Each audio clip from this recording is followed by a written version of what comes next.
Dan langsung saja pemirsa kita akan memantau bagaimana arus mudik Lebaran 2024. Ada rekan Aulina Iyasya di gerbang tol Cikampek Utama Karawang, Jawa Barat dan Ahmad Muharlin di Pelabuhan Bakauheni, Lampung Selatan, Lampung. Pertama kita akan menyapa Aulina Iyasya di gerbang tol Cikatama. Aulina, bagaimanakah pantauan lalu lintas di tol Cikampek Utama? Apakah sudah mulai terjadi kepadatan dan kira-kira biasanya jam berapa masyarakat ataupun juga para pemudik ini berada di sana? Ya, halo, selamat pagi Camar dan juga pemirsa. Beginilah situasi arus lalu lintas di sekitaran gerbang tol Cikatama di pagi hari ini. Pukul 5 pagi saya mengabarkan untuk Anda dan juga pemirsa. Sangat terlihat, bisa dilihat di belakang saya ini sangat ramai lancar, bahkan cenderung sepi daripada tadi malam. Tapi meskipun sepi, kenaikan jumlah volume kendaraan ini agak sedikit meningkat dibandingkan tadi malam. Karena tadi malam ada sekitar 50.000 kendaraan yang memasuki gerbang tol Cikatama. Namun pada pagi hari ini berdasarkan info yang saya update tadi ada sekitar 60.000 kendaraan. Jadi bisa dikatakan ada sekitar 10.000 tambahan kendaraan yang memasuki pintu gerbang tol Cikatama. Dan untuk yang memasuki arah Jakarta pun ada sekitar 15.000 kendaraan. Jika dikatakan dari H-7 sampai dengan H-1 Lebaran, untuk tingkat volume kendaraan semakin meningkat itu biasanya akan dimulai pada sore hingga malam hari. Di mana pada H-7 hingga H-4 Lebaran merupakan puncak arus mudik dari 60.000 kendaraan sampai dengan H-4 itu ada sekitar 120.000 kendaraan, dan di H-3 sampai dengan H-1 kemarin mengalami penurunan dari 70.000 hingga 24.000 volume kendaraan yang memasuki gerbang tol Cikatama. Jadi bisa dikatakan bahwa para pemudik ini lebih memilih mudik lebih awal sesuai dengan anjuran dari pihak kepolisian dan juga jasa marga. Dan saya juga ingin sedikit memberikan informasi mengenai arus mudik 2024 ini. Ada sekitar 1,3 juta pemudik yang sudah meninggalkan Jabodetabek dari 4 pintu gerbang tol yang sudah diakumulatif, yakni dari gerbang pintu tol Cikatama, Cikupa dan juga Ciawi dan juga Kalihurip, di mana masing-masing untuk Cikatama ada sekitar 800.000 kendaraan total dari hari H-7 Lebaran sampai dengan H-1 yang telah memasuki pintu gerbang tol Cikatama menuju arah Trans Jawa maupun Bandung.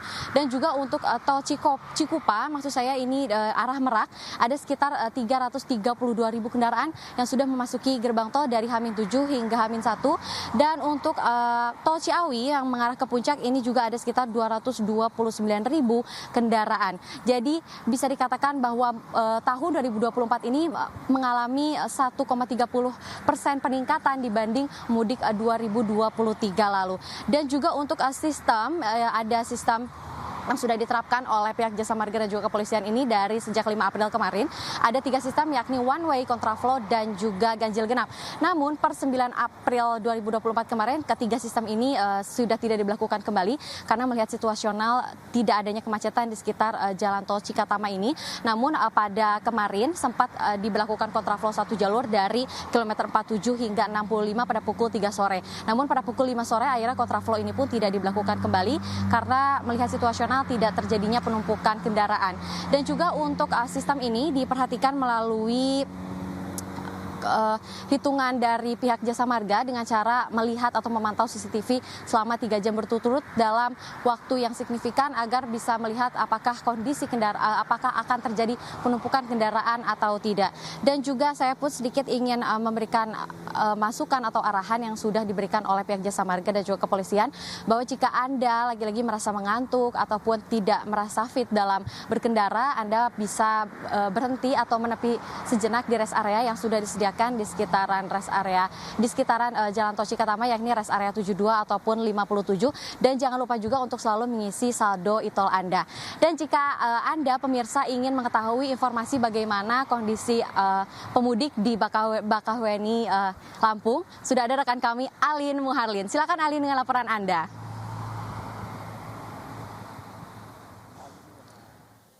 Baik, terima kasih rekan Aulina. Di hari kedua Lebaran ini, kondisi di Pelabuhan Bakauheni Lampung nampak masih normal, dan tentunya jika kita berbicara terkait dengan aktivitas arus balik ini mungkin masih sangat jauh begitu. Namun pada pagi hari ini masih nampak adanya aktivitas yang didominasi oleh kendaraan yang turun dari kapal, di mana sejumlah kendaraan roda 4 dan juga roda 2 ini, di mana mereka merupakan masih para pemudik begitu yang masih melakukan perjalanan mudiknya.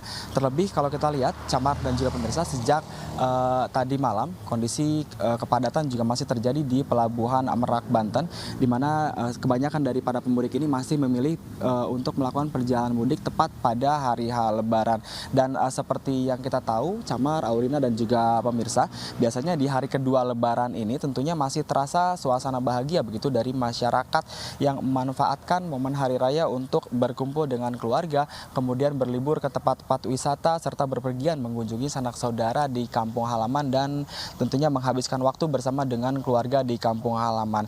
Dan kalau kita berbicara mengenai kapan arus balik ini akan terjadi di Pelabuhan Bakauheni Lampung, dari pihak PT ASDP Pelabuhan Lampung ini sendiri terkait dengan hal itu namun belum bisa memprediksi terkait dengan kapan akan terjadi puncak atau lonjakan dari kendaraan. Namun untuk sejumlah rekayasa lalu lintas telah dipersiapkan oleh pihak PT ASDP Bakauheni Lampung jika nantinya terjadi lonjakan kendaraan pada puncak arus balik nanti.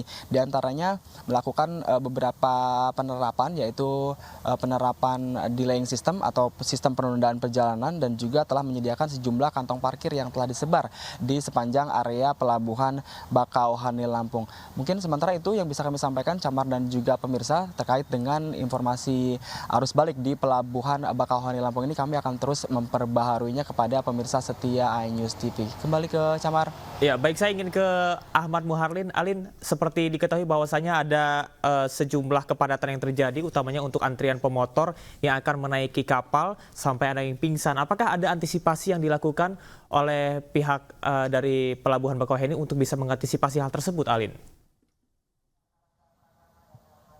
Ya, memang Camar dan juga pemirsa, beberapa waktu lalu sempat terjadi adanya beberapa insiden begitu di Pelabuhan Ciwandan di Banten, di mana sejumlah ada beberapa pemudik yang mengalami kelelahan dan bahkan sampai pingsan begitu. Nah, untuk mengantisipasi terjadinya hal itu di Pelabuhan Bakauheni Lampung ini terkait dengan hal tersebut, kami juga belum mendapatkan informasi terkait dengan apa saja yang akan nanti dilakukan oleh pihak PT ASDP Bakauheni Lampung terkait dengan untuk antisipasi hal tersebut. Namun sementara yang perlu disampaikan ini terkait dengan nantinya seperti apa rekayasa lalu lintas yang akan diterapkan jika nanti terjadi lonjakan kendaraan dan juga kepadatan di sepanjang area Pelabuhan Bakauheni Lampung, itu entah itu di dermaga reguler dan juga di dermaga eksekutif. Camar. Rekan-rekan, saya ucapkan selamat Lebaran dan tetap semangat. Masih ada beberapa hari lagi untuk bisa memantau arus balik menuju ke Jakarta dan juga masyarakat yang sudah mudik. Tetap semangat, tetap jaga kesehatan. Selamat bertugas kembali.